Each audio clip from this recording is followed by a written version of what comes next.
اب اگلی بات آج، ہم مسلمانوں کا ان مساجد کے ساتھ کیا تعلق ہے؟ وہ کام تو بات ہے ٹھیک ہے بھائی، ہم نماز پڑھنے آتے ہیں، جمعہ پڑھنے آتے ہیں، ٹھیک ہے، وہاں کیا دو.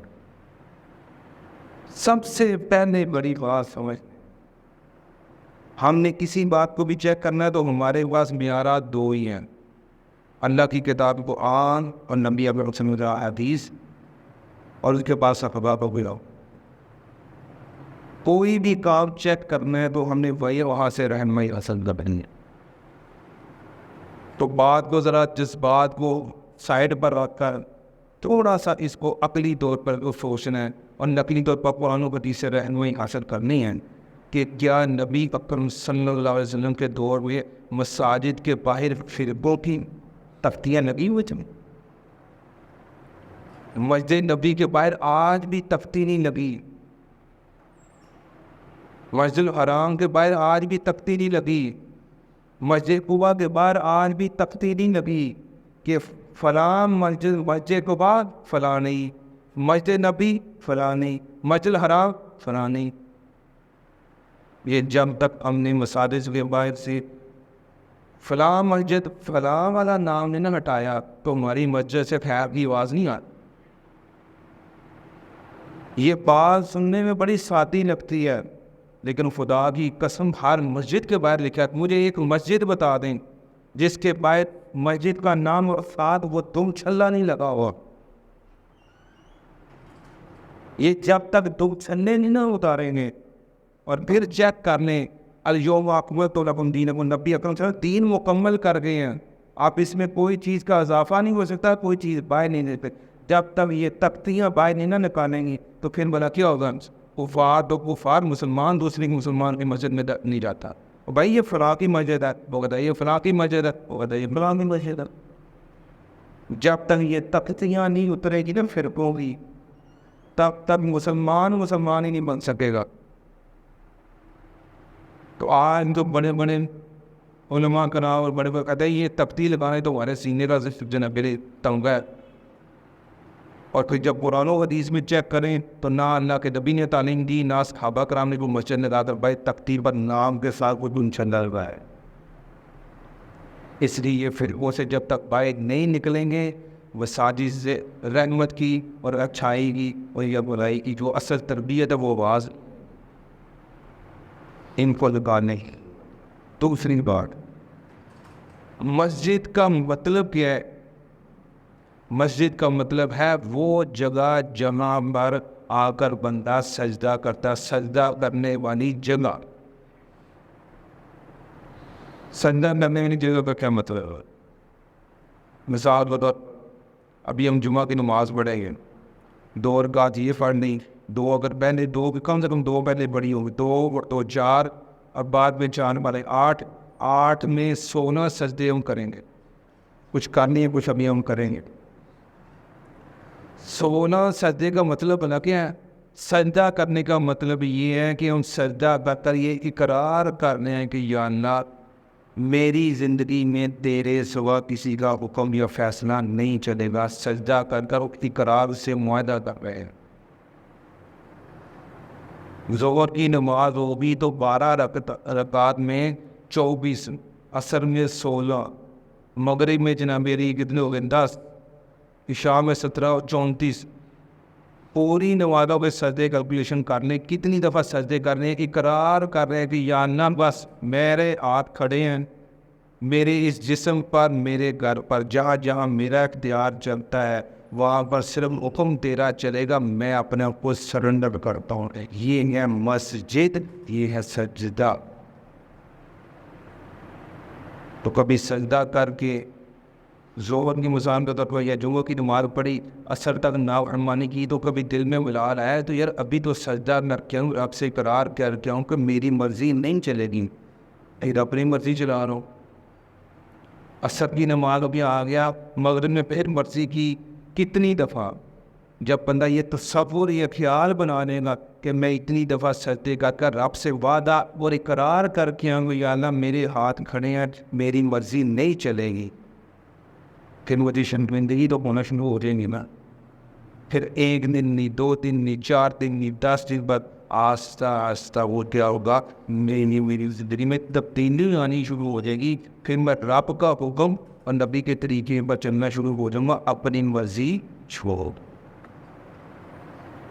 کیا مسجد میں آ کر یہ سجدہ کرتے ہوئے میں یہ تصور، یہ خیال بناتا ہوں؟ تبھی تو جیسے ہی آتا ہوں ویسے دکان پر جاؤ وہی مانگنا شروع کر دیتا ہوں، کیونکہ مجھے پتہ ہی نہیں ہے. پہلے زیادہ تو لوگ آتے نہیں ہیں، جو ہم جیسے آ جاتے ہیں وہ قیام، رکوع، سجود بس ایک عادتاً کیا کار کرا پھر اسی طرح وہی باتیں وہی کام، کچھ بھی آ سکتا. مسجد کا مطلب یہ ہے کہ وہ جگہ جہاں پر آ کر اپنے آپ کو سرنڈر کر دے آپ کے سامنے کہ یا اللہ میری مرضی نہیں صرف تیری مرضی چلے گی. اس کا جس جگہ کا نام کیا ہے مسجد. تیسری چیز ہمارے جو ہے نا مساجد میں الحمدللہ یہ ایمانی جذبہ ہونا چاہیے، لیکن سارا زور اس چیز پر لگ گیا. وہ کیا؟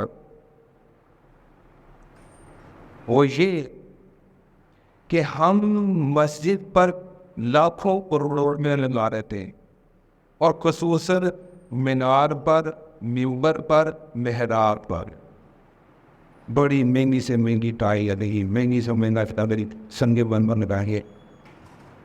کبھی ہم نے سوچا کہ اللہ کے نبی کو یہ ناپسند تھا؟ اللہ کے نبی کو یہ ناپسند ہے، آپ کے صحابہ کو یہ ناپسند ہے. اور اس کی چھوٹی سی ایک واقعہ آپ کے سامنے رکھتا ہوں. حضرت عثمان رضی اللہ تعالیٰ نے اب مسجد نبی میں پھوٹیا اور عمرہ حج کرنے کے لیے، تو آپ جب نبی اکرم صلی اللہ علیہ وسلم جہاں کھڑا ہوگا خطبہ دیتے تو مسجد اس سے آگے امام آگے کھڑے ہو کر جماعت کرتا ہے. وہ اس کی توسیع ہوئی ہے، اور حضرت عثمان غنی رضی اللہ تعالیٰ اس توسیع کے وقت تھوڑی سی نا زیب و زینت ذرا مسجد کی کر دی تو صحابہ کرام نے پوری مخالفت کی کہ آپ کیا کر رہے ہیں. اللہ کے نبی نے تو یہ ناپسند کیا ہے. آج نہیں مسجد نبی کو نہ دیکھیں، اللہ کے نبی نے اتنی آرائش، اتنی اس کو خوبصورت بنانا منع کیا ہے. زور کس پر دیا ہے؟ ان مساجد کو آباد کریں، تربیت گاہ بنائیں.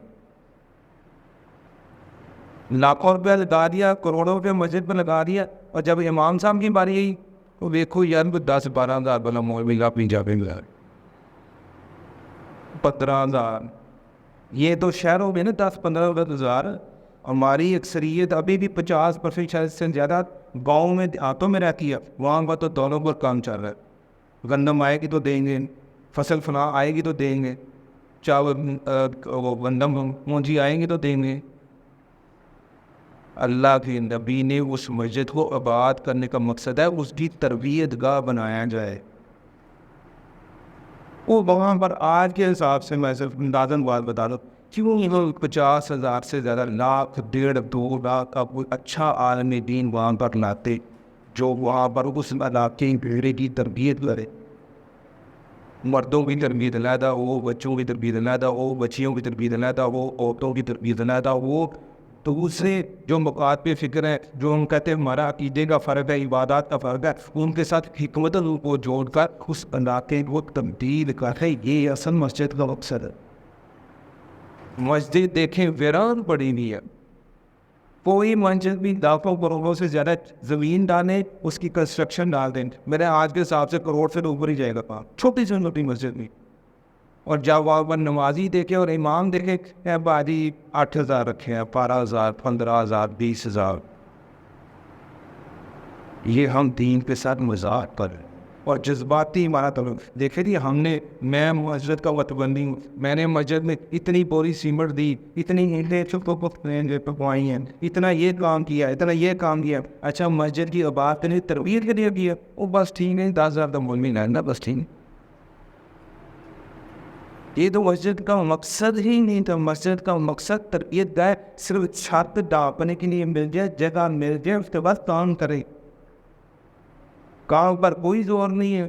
ساری ارد گرد دیکھنے مسجد ویران پڑی، 5 نمازی، 8 نمازی، 10 نمازی، 12 نمازی، فجر میں 2 نمازی، 4 نمازی، 6 نمازی، اور ہم بڑے خوش ہوئے مسجد بنائی ہے. نہیں یہ نہ ہو کہ آگے جا کے جواب دینا ہو کہ کروڑوں مسجد پر لگا دیتے، اصل کام تو کیا ہی نہیں تم نے. اب مسجد بنائی کی ذمہ داری تمہاری کی طرف، تم ہی طرح کے جواب دو. یہ جذباتی لگاؤ اپنی جگہ ہونا چاہیے، لیکن اصل بات کی طرف ہمیں دھیان دینا چاہیے. تو ابھی تک میں نے کیا بات کی ہے، یہ جو فرقہ کی بائی نیم پلیٹیں لگی ہیں نا، خدا کا نام جب تک یہ اترے نہیں تب تک دین میں تبدیلی نہیں آئیں گی. اور مسجد کا مطلب ہے ہم یہاں پر سجدے میں گر کر اقرار کرتے ہیں کہ یا اللہ میری زندگی میرے گھر پر تیرے علاوہ تیرا فیصلہ تیرے نبی کا طریقہ چلے گا، کوئی اور نہیں چلے گا. اور مساجد اللہ کے نبی نے کہا مجھے موسیٰ کے چھپر کی طرح مسجد نبی پسند ہے جو ٹپکتا تھا. آپ نے تو پکی چھت ڈالنے کو بھی ترجیح نہیں دی، پیسے بھی آ گئے تھے، سارا کچھ ہی آ گیا تھا. کتنا والے کے ذمہ آ گیا تھا آپ کے وقت میں، پیسے تھوڑے تھے. کتنی دن ابھی اس وقت کے سنگ منور اور بڑا کو آرکیٹیکٹ بلا کے کہا کہ اس کو اس طرح خوبصورت کر دو، یہ مسجد پہلے خوبصورت ابھی باقی کام بعد میں ہوگا. آپ نے کی نہیں ہے، آپ نے محبت تربیت گاہ کو. اور اگلی بات جو ان تمام چیزوں سے اہم ہے، یہ مسجد بنانے کا تربیت گاہ کے ساتھ مقصد اور سب سے بڑا مقصد اور کیا تھا. ایک لائن میں آپ سے سوال کروں، آپ دیکھ لیں کہ مسجد نبوی میں وہ کون سا کام تھا جو ایک زندہ انسان کو جس کی ضرورت پڑے اور وہاں پر نہ ہوتا ہو. ایک زندہ انسان کو جس چیز کی ضرورت پڑتی ہے وہ تمام چیزوں کا بندوبست، اس کی گفتگو، اس کی سہولیات مہیا کرنا مسجد نبوی میں ہوتا تھا. ہماری مسجدوں میں ہوتا ہے، ہماری مسجدوں میں اسکول ہے، اسکول ہم نے سجا نہیں، وہ جو نا 4 5 6 10ویں تک FABA وہ علیحدہ ہے اور قرآن و حدیث سے علیحدہ ہے. یہ دو چیزیں علیحدہ نہیں ہیں، یعنی یہ اپنا دین کے لیے کرنے. عصری علوم اور قرآن و حدیث یہ دونوں ایک ہی چیز ہے. ایک چیز سے مراد ان کو بھی اس طرح فرض ہے سیکھنا، عصری علوم کو بھی سیکھنا فرض ہے اور قرآن و حدیث کو بھی سیکھنا فرض ہے. ان دونوں کو اکٹھا کر کے ایک سلیبس جب تک نہیں بنے گا تب تک معاشرے میں تبدیلی نہیں آئے گی. کہاں پر کس بڑے بڑے مدارس کہاں پر ہی وہ FABA MA کرا رہے ہیں جو 150 سال پہلے وہ پورا ہمیں قلم بنانے والا سلیبس دے گیا نا. ہمارے مدارس میں بھی FABA MA ہو رہا ہے. کلرک بات میں خدا آ رہا ہے یہ کلرک والے سسٹم سے باہر نکلنے، قرآن و حدیث کو عصری علوم کے ساتھ بناتا. جب تک یہ ماڈرن سلیبس نہیں بنے گا جو وقت کے تقاضوں کی ضروریات کو پورا کرتا ہوئے تب تک تبدیلی نہیں آئیں گے. اصحاب صفا کا نام پر وہ یہاں پر وہ سکول سسٹم 3 مدارس میں کھلا ہو. وہ جو درس نظامی ہو رہا ہے اس کا سٹینڈرڈ، اس کی کوالٹی چیک کرنے میں خود شائم ہوں. 8 سال ہو گئے انہیں بنیادی سوالات پوچھے جائیں نا درس نظامی کے، وہ نہیں بتا، بنیادی باتیں نہیں پتا. اس طرح جیسے ایک بچہ میٹرک کر لیں اور اسے پہلی کلاس کا پوچھے بھی ABC سناؤ، وہ کہیں گے نہیں ABC مجھے بس تھوڑی سی آتی، زیادہ نہیں آتی. تو آپ سے کیا سمجھیں گے؟ اسے کہیں گے اس نے کیا پڑھا. قرات کا 2 سال کا کورس ہو رہا ہے، معذرت صرف سمجھانے کے لیے بات کو ذرا سمجھ نہیں نکال رہے، کوئی تنقید مقصد نہیں ہے. 2 سال قرات کا کورس ہے، کوئی یہ بھی قرات کی شرح کیا ہے، 7 قرات کیا ہے، یہ 7 قراتیں 10 قراتیں یہ کیا ہوتی ہیں. میں اپنوں بھی شاہد ہوں، میرے 2 سال ہو رہے ہیں، پوچھے یار مجھے نہیں پتا یہ سمجھاؤ، وہ کہتے ہیں ہمیں نہیں پتا. وہ 2 سال کیا کرتے رہے. بات کام کرنے کی ضرورت. وہاں پر رہائش کا مہمانوں کا بندوبست ہوتا ہے. 3 مساجد میں مہمانوں کا بندوبست ہو رہا ہے. وہاں پر لوگوں کے روزگار کا بندوبست ہو رہا ہے. کس مسجد میں روزگار کا بندوبست ہو رہا ہے؟ وہاں پر لوگوں کو پیسوں کی ضرورت ہے، وہ کاروبار روزگار کی ضرورت ہے، وہاں پر اس کا بندوبست کیا ہے. کس مسجد میں لوگوں کے روزگار کا بندوبست ہو رہا ہے؟ وہاں پر وہ مریض آ گیا، اس کی تیمارداری ہے، اس کا کیسے خیال رکھنا، اس کی تربیت یا کسی کے حوالے کر رہے ہیں. 3 مساجد میں آج کی زبان میں میڈیکل کیمپ، ڈسپینسری، چھوٹا سا پینی ہاسپٹل کس مسجد میں لگا ہوا ہے؟ کس مسجد میں کسی کا تھانے کا، کچہری کا، کوئی وکیل کی ضمانت کی وجہ سے، وکیل کی فیس نہ ہونے کی وجہ سے قیدی وہ جو ہے نا وہ پیسوں کی اپنا جو اس کو خرچانہ لگا ہے وہ نہ ادا کرنے کی وجہ سے قید کاٹ رہا ہے، اس طرح کا اس مسجد سے فنڈ کا بندوبست کر کے لوگوں کو جناب اس کو مہیا کی جا رہی، کس مسجد میں ہو رہا ہے؟ کہیں یہ سب کچھ، بلکہ اس سے بھی زیادہ مسجد نبی میں عدالت بھی لگتی تھی، وہاں پر جنگی مشقیں بھی ہوتی تھی، ہر چیز جو انسان کی ضرورت کا متعلقہ مسجد نبی میں ہوتی تھی۔ آج وہ کون سی ایک بھی مسجد ہے جہاں پر ایک چار دیواری میں اس نمونہ کے تحت یہ کام ہو رہے ہو؟ ہم نے تو مسجد کو مذاق بنا دی ہو، یہ کمیونٹی سینٹر تھے آج کی زبان میں، یہ صرف نماز روزے کے لیے نہیں بنے، یہ جمعہ اور عید کی نماز پڑھنے کے لیے نہیں بنے، یہ اتنے بڑے وقفے، یہ سارے کام ایک چار دیواری کے اندر ہو رہے تھے، اور یہ ہر گلی میں نہیں کھلنے تھے، ہر گلی میں نہیں کھلنے، کیا کھلنے تھے؟ ایک محلے میں پتہ یہاں پر یار 5,000 کی آبادی ہے، 4,000 کی آبادی ہے، ایک جامعہ مسجد وہ مرکز بنے جہاں پر وہ سارے ایک جگہ جمعہ کی نماز پڑھیں، گلی گلی میں جامعہ مسجد کھول کر اپنے اپنے جمعے کروانا، یہ خلاف سنت۔ ہر گلی میں جامعہ مسجد بنے بھی ہے، ہر گلی میں کھلی بھی ہے، مولوی رکھا ہوا ہے، 1.5 انچ کی مسجد بنائی ہے، یہ کیا مذاق؟ یہ دین کے ساتھ مذاق ہو رہا ہے۔ ایک جامعہ مسجد اور اس کے 100-200 میٹر کے اندر جتنے لوگ ہوں ان کی یہ ساری کفالت کے معاملات کو دیکھنا اس مرکز کی ذمہ داری ہونی چاہیے۔ کسی بچی کی شادی کا مسئلہ ہے، رشتے کا مسئلہ ہے، وہ جنازے فوتی کا مسئلہ ہے، وہ اس کو 2 دیگے پکا کر وہ مہمان اس کے فارغ کرنے کا مقصد ہے، دعائی کا مقصد ہے، تعلیم کا مقصد ہے، اس کا جناب رائج کا مسئلہ ہے، کوئی بھی مسئلہ ہے، تھانے کا مسئلہ ہے، کچہری کا مسئلہ ہے، وکیل کا مسئلہ ہے، وہ 200 میٹر 300 میٹر ایک آپ اس کی کیلکولیشن کرنا انتظامیہ میں، وہ اس مرکز کی ذمہ داری ہو، وہ وہاں پر چاہے وہ شیعہ ہو، چاہے بریلوی ہو، چاہے دیوبندی ہو، چاہے کوئی بھی ہم میں سے ہو، کوئی اس سے بالا تر ہو کر غیر مسلم ہو، آپ بھی یہ مراکز گول کر دیکھیں کہ جن لوگوں کو آپ کہتے ہیں نا کہ یار ان کا عقیدہ درست نہیں ہے، وہ آپ کے ساتھ مقناطیس کی طرح جڑنا شروع ہو جائے، سارا کچھ ہی خود بہت ہی ٹھیک ہو جائے۔ ہمیں تو سکھائی دی جاتی ہے، نفرت کرنی ہے، فتویٰ لگانا ہے، جہنم کا ٹکٹ پاڑنا ہے، مشرک کہنا ہے، بدعتی کہنا ہے، فلاں کہنا ہے، اس کے علاوہ ہمیں آتا کیا ہے؟ اور میرے پلے یہ ہے کہ مجھے عربی کے 28 حروف تہجی کا صحیح تلفظ نہیں آتا اور سب سے بڑا مفتی میں ہوں۔ یہ دین کا الیہ ہی ہم نے بگاڑ دیا ہوا ہے، یہ مساجد کے مقاصد تھے، یہ اس کے حقوق تھے۔ ہر بندے نے 1.5 انچ کی مسجد بنائی ہے، بلکہ ایک فرقہ اور پھر اس ایک فرقے کی آگے 10 برانچیں بن گئی ہیں، وہ کہتا میرا تیرے ساتھ بات نہیں چلتی، میں اپنی رہتا مسجد بناؤں گا، وہ آگے تیسرا کہتا میں اپنی بنا لوں گا، چوتھا کہتا میں اپنی بنا لوں گا، پانچواں کہتا میں اپنی بنا لوں گا۔ ایک فرقے میں 10 مسجدیں اور 10 جنوں میں اپنی کھڑی کی ہوئی تھی، صرف اپنی ذات، اپنی ننا، اپنی چودراہٹ، اپنی میں کی وجہ سے دین کا بڑا فرق کیا ہوا ہے۔ تو یہ بھی چند باتیں رکھی ہیں کہ مساجد غیر مسلموں کا ان مساجد کو ہم نے چھوڑنا ہے، اور مسلمانوں نے ان مساجد کے اندر آنا ہے، کیا کرنا ہے، ان مساجد اور مراکز کا مقصد کیا ہے، ان میں کیا کیا کام ہونے چاہیے اور کس طرح اس پر کام ہونے چاہیے۔ یہ صرف مسجد نبوی میں جا لیں، کوئی مشکل سخت مسئلہ نہیں، چیک کر لیں وہاں پر کون سے کام ہو رہے تھے، وہ سارے کام یہاں پر ہونے چاہیے۔